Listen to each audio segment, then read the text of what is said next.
How's it going, everybody? Viscount Gregor Hawke here, and welcome to my 100 shots a day, 400 days Pell challenge. This is my day 57.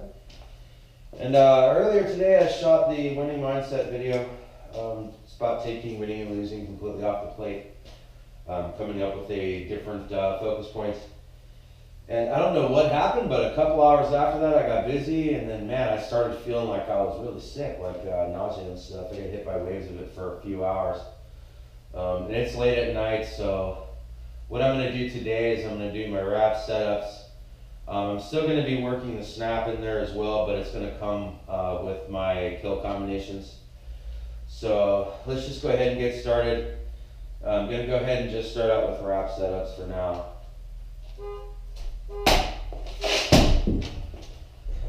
Going to try really hard to focus on cutting towards the heart as well as my angles for the setup.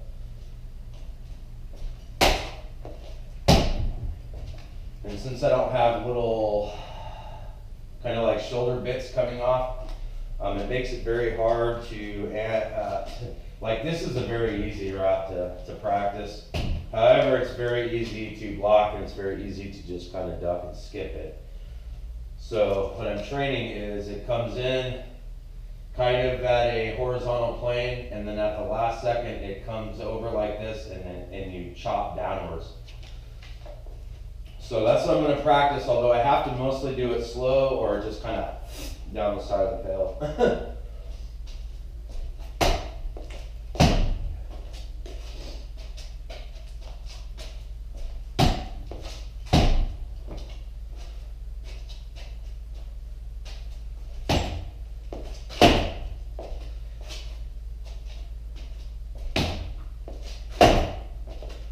I love that wrap right there for a leg blow is amazing.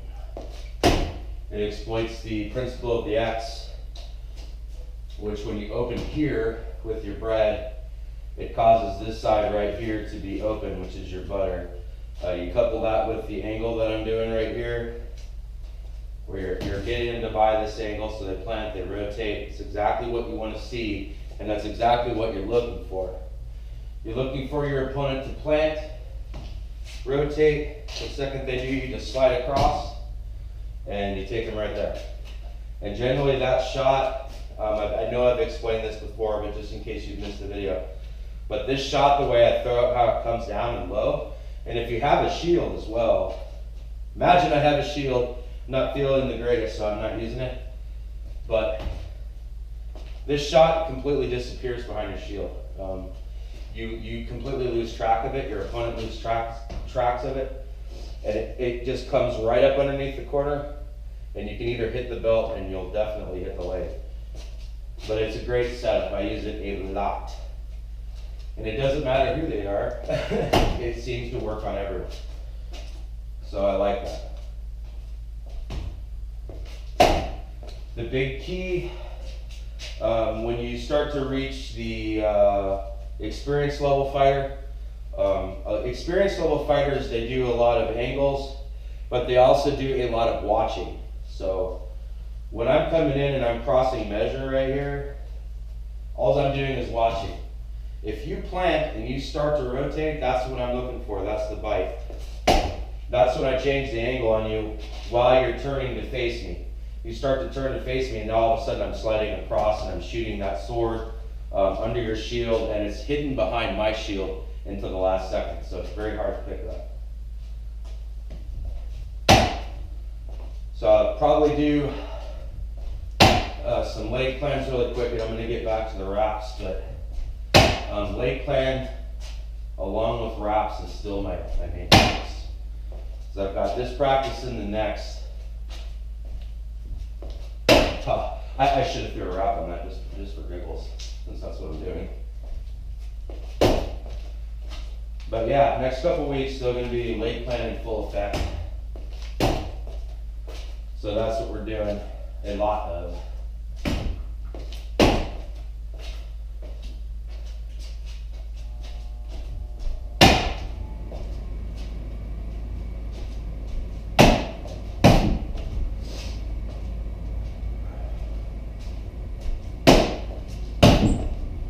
And if you notice, a lot of what I do is angles. Like a lot of what I do is I try to manipulate you into planning and shifting towards the direction that I'm moving. And since I'm not moving straight in on you, generally what that means is my honorable opponents will plant. They'll rotate because they don't want me to see their whole exposed open side here if they're a right-handed fighter. So most people plant, most people rotate. If they just back out and stop me from doing what I'm going to do, I just reset until I get the reaction I want. That's why I watch it a lot when I'm fighting. I watch you. I watch what my opponent does, and I'm just waiting for that moment for them to swallow my bait. When they swallow my bait, the butter comes in and kills them, in most cases.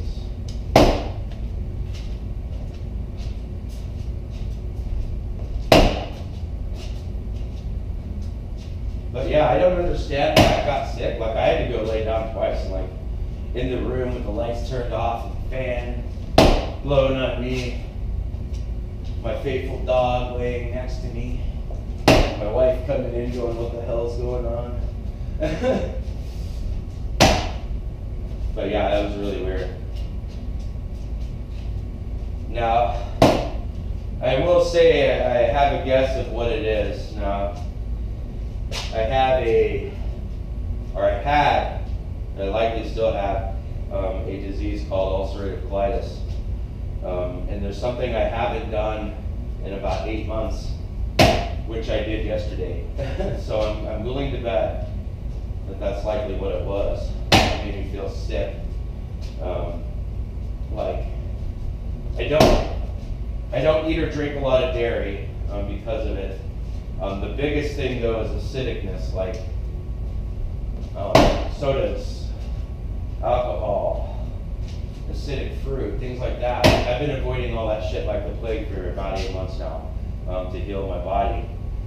And I don't know what it was, but yesterday I made grilled cheese sandwiches, and I decided to go ahead and, for some reason, I put meat on it too. So then I needed another piece of cheese on each one, so I had 4 pieces of freaking cheese on 2 grilled cheese sandwiches. So I had that, but the big thing, I mean, cheese isn't the greatest, but the very big thing I did, which was super horrible, and I haven't done it forever, I drank a whole can of soda. And I don't do that. And I think my body rebelled because it hasn't. I haven't done that close to a year. It's been about 8 or 9 months. So, I'm gonna have to not drink soda. I don't know what came over me. Like, I like soda, but I just don't drink it. I drink water, like by the gallons.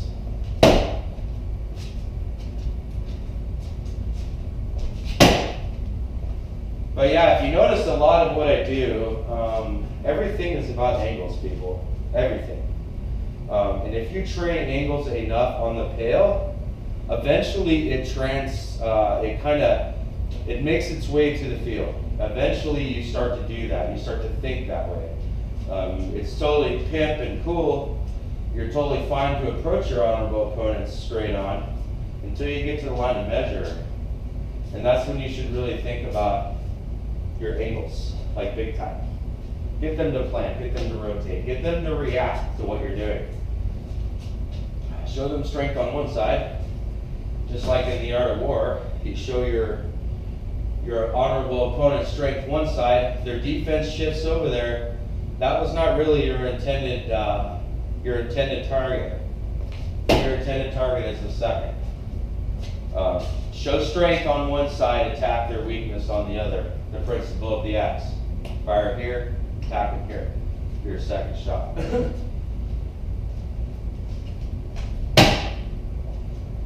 But yeah, looking forward to practice 4 more days, or 3 more days.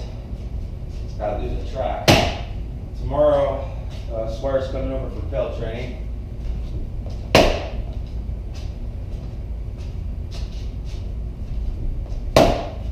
Gotta pad up his helmet and fix his seat belt because it's a lost weight and now his thing doesn't fit him and he just made it. That's funny. When training causes you to lose weight. Okay, let me get some more reps in there, and then I'm going to have to do my bread and butter pills.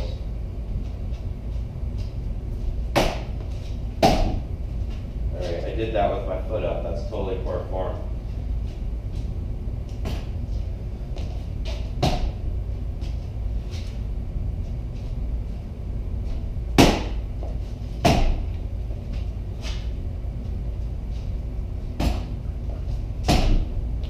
That I cannot express to you enough, when you're training on the pail, make sure you do not fall into the trap of training directly in front of it. The biggest thing that is going to teach you is to teach you to be a very linear, straight fighter. And a fighter that comes in straight and backs out straight is a dead fighter. Especially when they face experienced fighters. When an experienced fighter, everything they do is an angle, everything. And it's a big part of why these people are beasts of men and women out there. There is a reason. It's because a lot of people are caught up in linear thinking, and they're not. They're thinking everything about angles and setups. And then they sit there and they watch you bite that. And the second you bite, they shift on you. While you're shifting in the direction to meet them, they shift in the opposite direction the second they see you bite.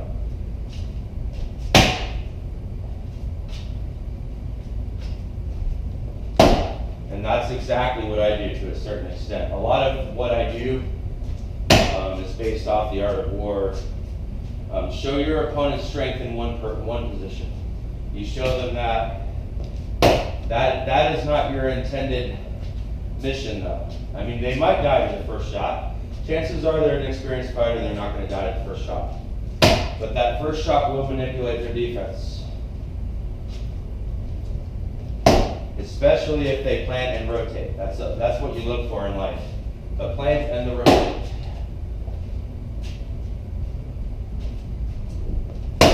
I cannot wait to leg everyone on Saturday.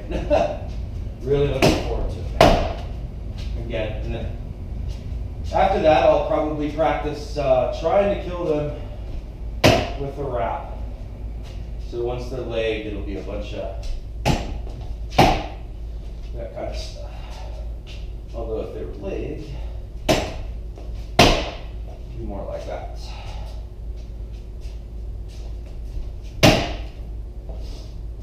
But yeah, when I don't train my footwork, you notice, if you watch my videos, when I'm not training my footwork and I'm practicing the end result, like if I wanted to practice the wrap end result, I'd be about here, but I'm not standing in front. The front is right there. I'm to the side of it. And I'm teaching my body kind of this range as well as this angle. And I'm not training my wraps like this, like I'm standing directly in front. I'm actually off and to the side. Optimum position to throw the wrap is right here. Even for this one. So I will practice my end result, stationary, without footwork, just to get me to know exactly where my feet, my distance, my angle needs to be. Once I get that down, that's when I add my footwork. So if you're starting your paling and you're new, or you want to start training angles, first go ahead and find the end result position and practice that with your kill. You know, see that. It really does get you used to the angle that you want to be in the final moment, just before you kill your honorable opponent. So once you get that down, just come on in and start working in your angles. Getting them to bite, getting them to plant, visualize that in your mind, because that's what you're looking for. Just literally visualize it. Close your eyes and visualize it. Sit there and go, okay, I'm stepping, I'm firing. Oh, I see him, they planted, they rotated. Then you slide across and kill. It's exactly what you want to do, and it's exactly how you want to think.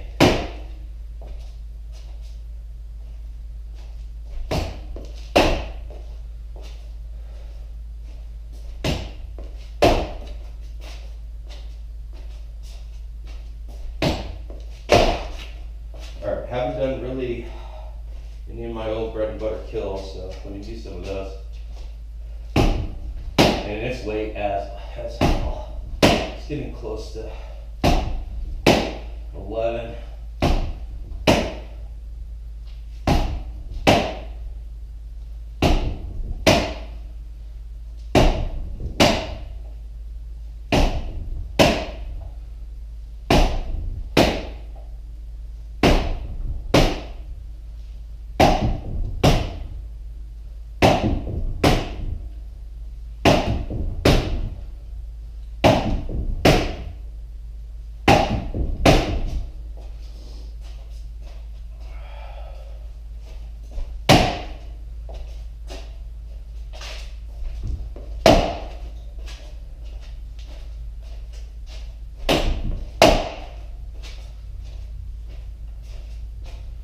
And the other piece of advice I can give you when you're paling as well, I do it sometimes, I should do it more often.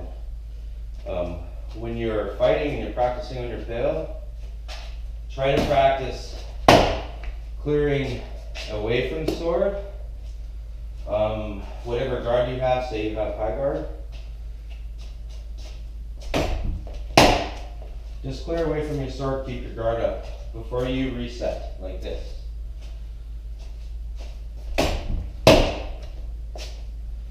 Just do that. It becomes a habit.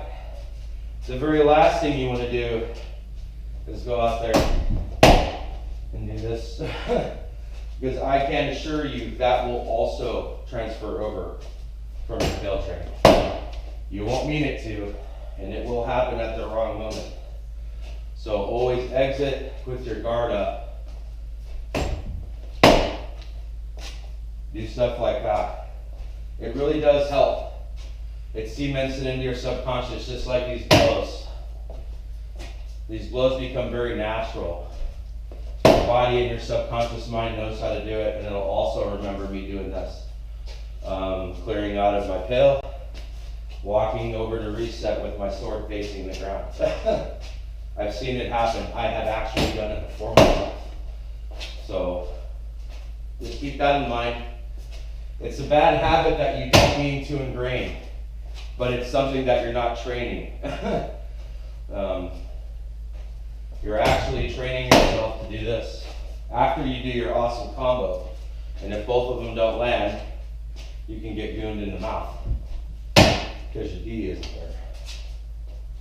So yeah, think about that for sure. And I always recommend that, especially with my squire.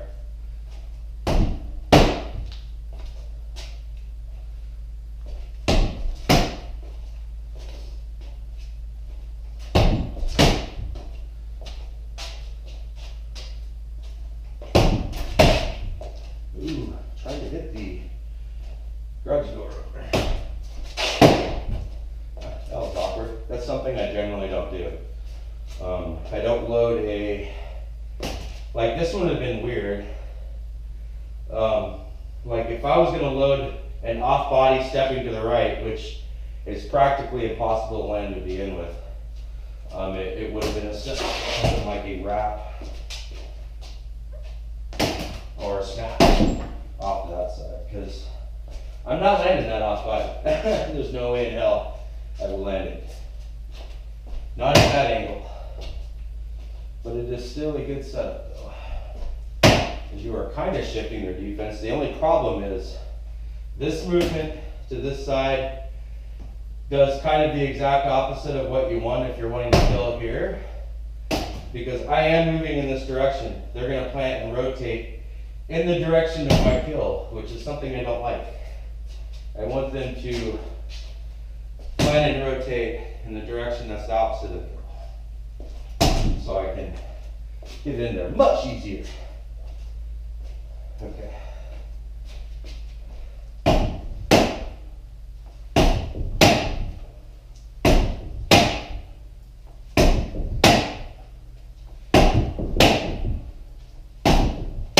Snap still feels awesome. Totally feels awesome.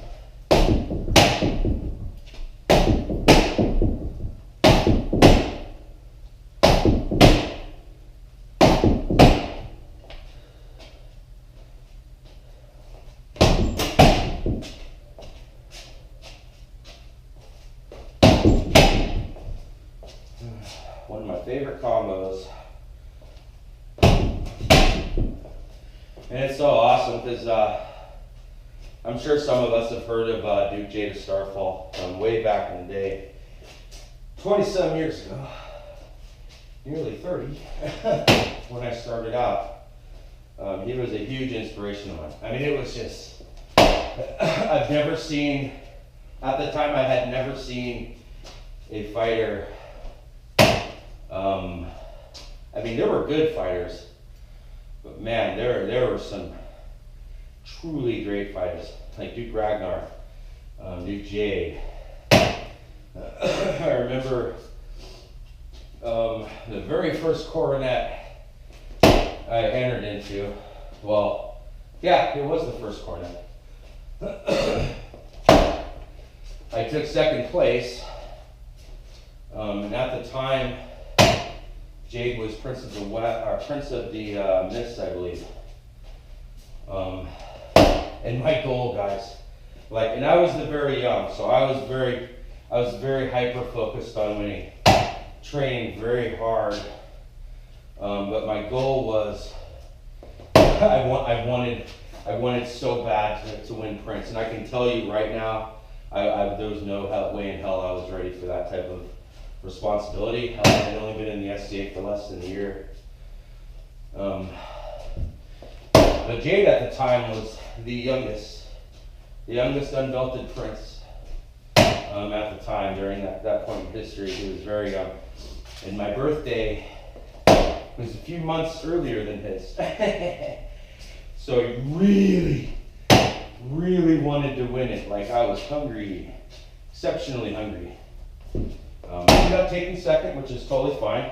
Got my award of arms, which was amazing, from His Majesty Obadiah. Rest his soul since he has passed. But the other thing that we're talking about Jade is he was the Prince of the Mist at the time. And he petitioned the crowns to see if he could fight in the crown list. I mean, still as a sitting prince, and he was granted it. Something that doesn't happen anymore, likely because he won. But the big thing was the big take from this with Jade, exceptionally deadly, guys. I'm not even kidding you. You throw a shot against Jade, if it's a snap, you die. When you're firing it, your body rotates out for his off body. So you die. You throw a shot, you die. And it's funny is he would open up with this exact same thing, right? Just like that. Exactly. That exact step.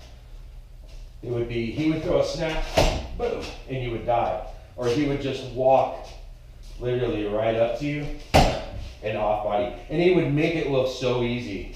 And he would just watch you. Like, do you buy this step? Oh, they're not buying the step. How about if I just throw, oh, they're reacting. And it would just come right under your arm into your armpit, and you'd just be dead. You throw a snap at Jade, and he was the guy that did outside blocks as well. You fire a snap at Jade, catch, you got armpit. He was a phenomenal fighter. It's a shame that he retired, because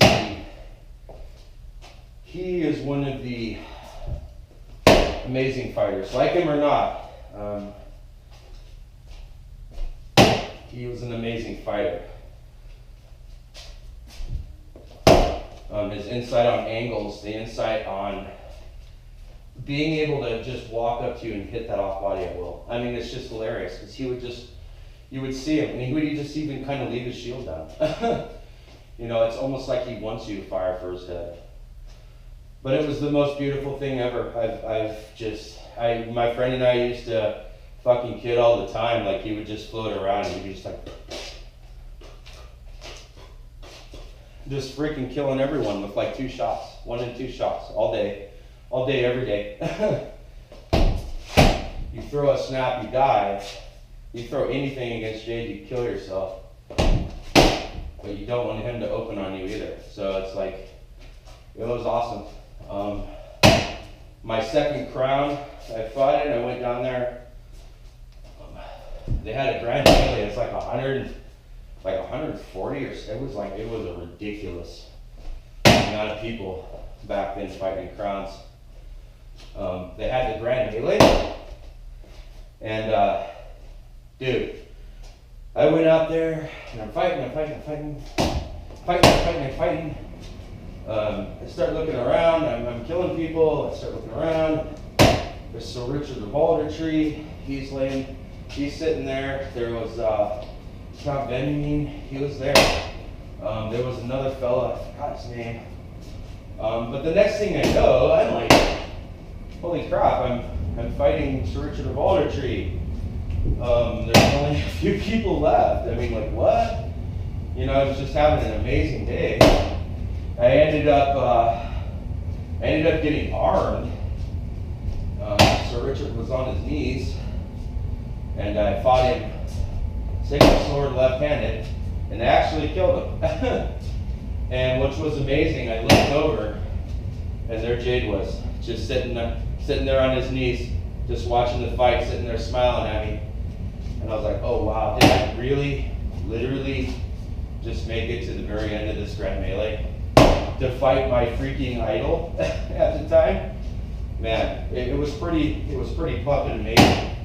I walked out there, I saluted him. Of course, I was left-handed, and at the time I was kind of a badass with my left hand.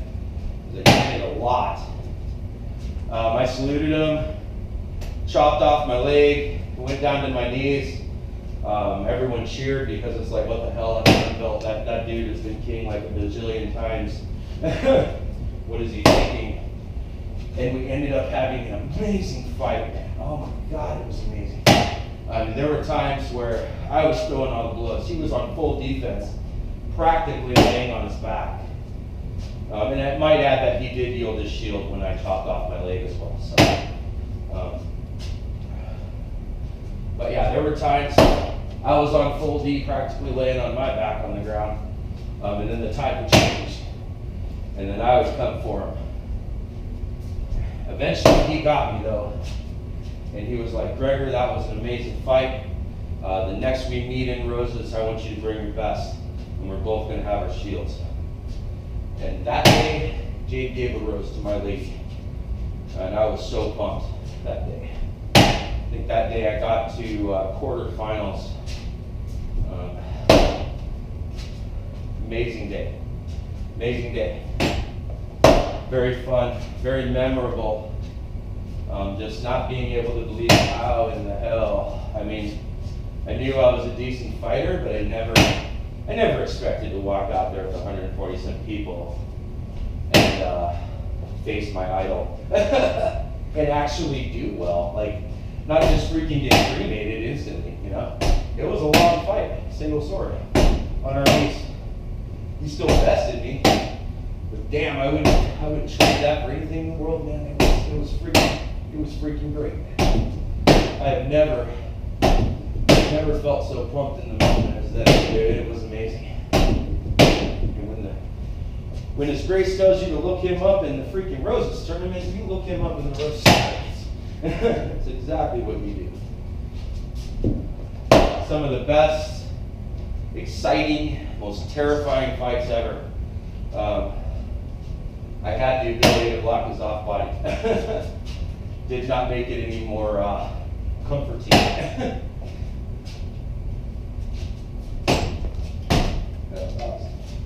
Would have been okay if I didn't throw it so hard. I gotta remember I do not have posts on my tail. So I can't stick that downward chop very well without it if I do speed. It just kind of skitters down. Oh, hit myself in the freaking noggin. I just realized what I'm doing here too. Instead of having my sword on my shoulder, I'm like this. That tells, hand position tells backhand. that's what that tells me. It should tell my honorable opponent the same thing. So you have to be really careful, unless you're intentionally telegraphing. Don't get in the habit of just what I just did. Kind of showing my cards too. Unless you intend it, you know. If you intended it as a setup, then awesome. but I wasn't.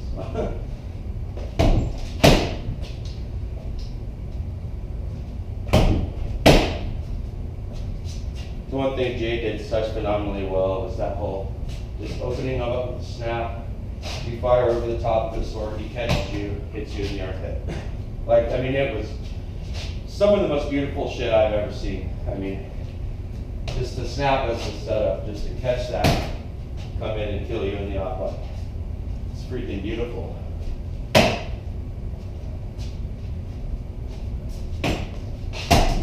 That was very horrible. I was above the heart, cutting upwards. Always cut downwards towards the heart. Cut towards the heart.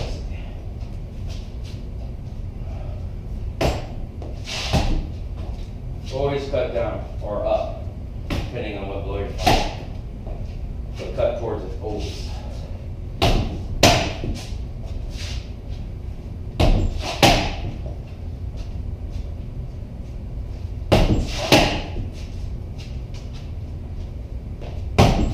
And I'll likely make an angles video. I mean, it's what I do in every Pale episode. I might not talk about it all the time, but that's what I do. Everything is angles. It's not about standing in front. It's always about positioning to either side, always. So I'll be coming out with an angles video, even though it's what I train like every day. It's just when people actually kind of hear you explain it, they kind of like, oh wow, and you show them and explain it, it's like, you know, the insight just hits you. And it might be somebody who's heard it thousands of times in the past and they just never connected the dots about angles and sword blows. And the principle of the X. It all just kind of comes together for the advanced fighter.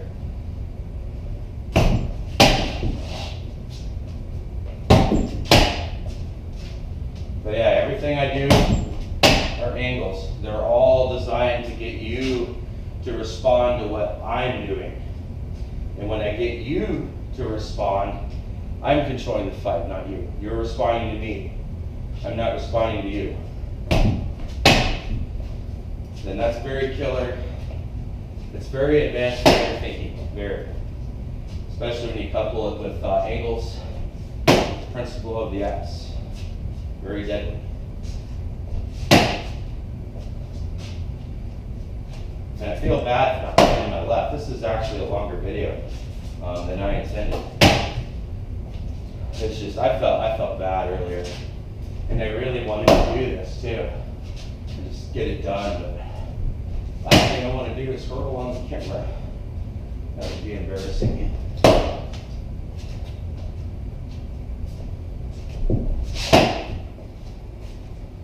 Okay, let me do a few more things and I'm going to go ahead and call it. Do that final position. If you noticed, I'm still not standing in front.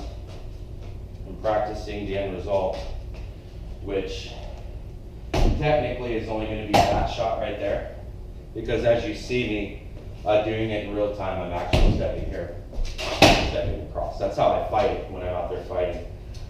End result, I'm basically just training that, but since I can't really get there, because you have to do the whole C motion, and you draw kind of a C in the air, your sword turns over.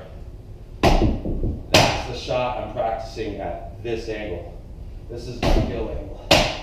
When I put it all together, this is the setup. It gets you to plant and to rotate to face me here, which then I get the slight angle to kill you, because you're racing to rotate. And then you got to race the other direction to counter rotate or pull your leg back or something to that effect, which some people don't do.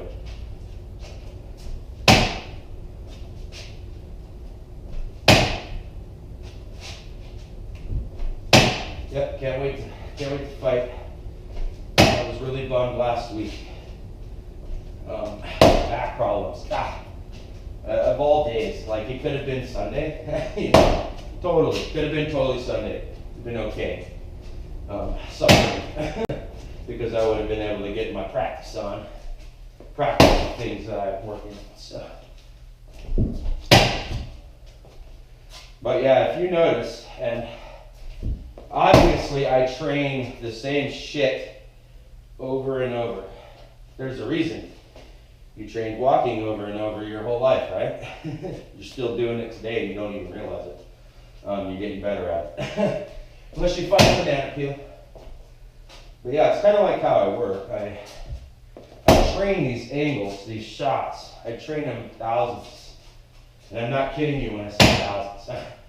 A lot of them are tens of thousands of cots later. All of that. I do it over and over. And yes, it is freaking exceptionally boring. But it is all worth it. Because you feel it coming together. Like, I don't put any thought into these blows anymore. Like, they just literally happen. They happen. I try to do this with my left hand, which is bad. I should have trained it today. It will involve a whole pile of thinking, which is going to then screw up my footwork and my angles and all that crap. Because you're thinking. You know? This is why I train a lot like this. Repetition, the angles, the blows, the visualizing them biting, taking my bait, rotating off to the side, swallowing that bait whole so my butter can come in and get them. That's what I train on the regular. And then you come up with many more combinations. Like, I'm going to come up with a lot more combinations now that I'm working wraps. Sort of. Because I'm kind of doing my kill combos.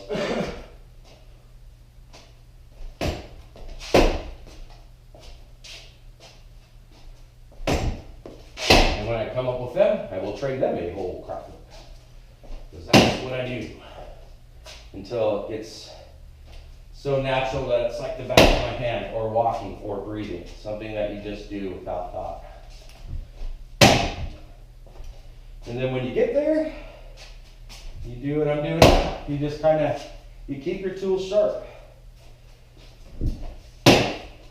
Keep your tools sharp. Keep getting used to taking those angles. Everything you do is angles. Everything. If you're going to fight straight forward, you are going to find that it is very hard, or it's much harder to get to either side of your opponent's defense if you're fighting here. Because they are not going to rotate. They might plant, but they are not going to rotate and expose anything. Even if you're doing this, you're trying to get their defense moved here, and then you're trying to do this. The only problem is they didn't rotate. You sold them on nothing except for a linear movement. Sure, their defense has to move, but their defense didn't move and they didn't do that. That's the big thing. You really want them, your honorable opponent, to bite. This is what experienced fighters do. They throw shots out there. Sure, they might be kills. Sometimes they might not be. But what they are doing is they're trying to elicit a reaction out of you. And that's the thing they look for. That's what I look for. Like, if you plant and you rotate and you bite on that, absolutely guaranteed I'm sliding across and throwing that wrap, because you just opened up that quadrant of your body. You might not have intended to, and to you, in that moment, since you rotated, you think you're safe because you have rotated in a direction that faces me straight on, because my honorable opponent is thinking linearly, not angles. And that's why angles are so powerful. And I'll make my own separate video of it, which will go over a lot of the same stuff I do. But it's a message that people really do need to hear. And it's a message that I needed to hear, and I wish I did like 30 years ago, 20-some years ago when I first started the SCA. I needed to hear that because my Pell training episodes were this.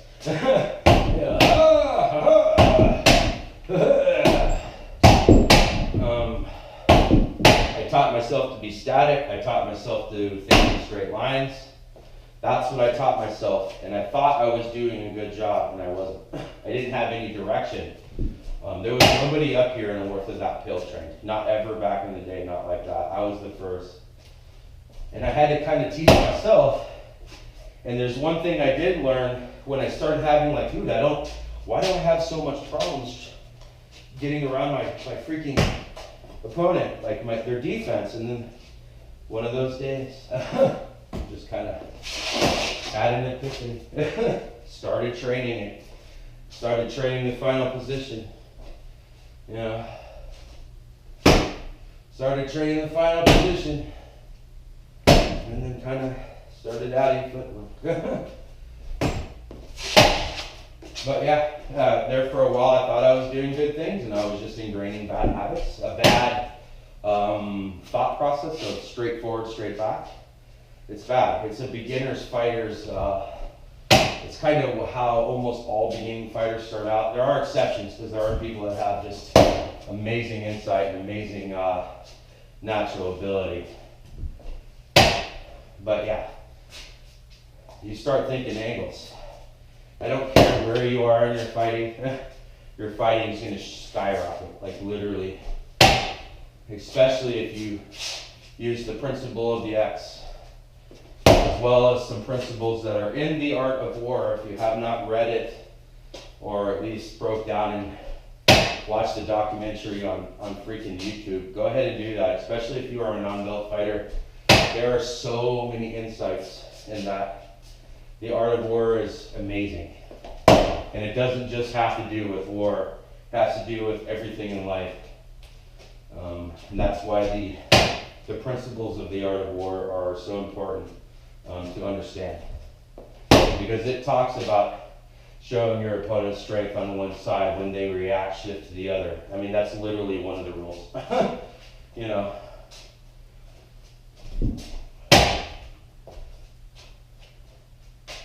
I mean, all skill level aside, if you have put two fighters together that are matched, their weapons, they're equally efficient with their sword arms. You put one person that's linear, one person that fights angles, and I don't care if they are both evenly matched on their sword arms, the dude that thinks angles is going to win most of the fights. That's just the way it's going to be. And that person can even be a little less with their sword arm than the other and still destroy them.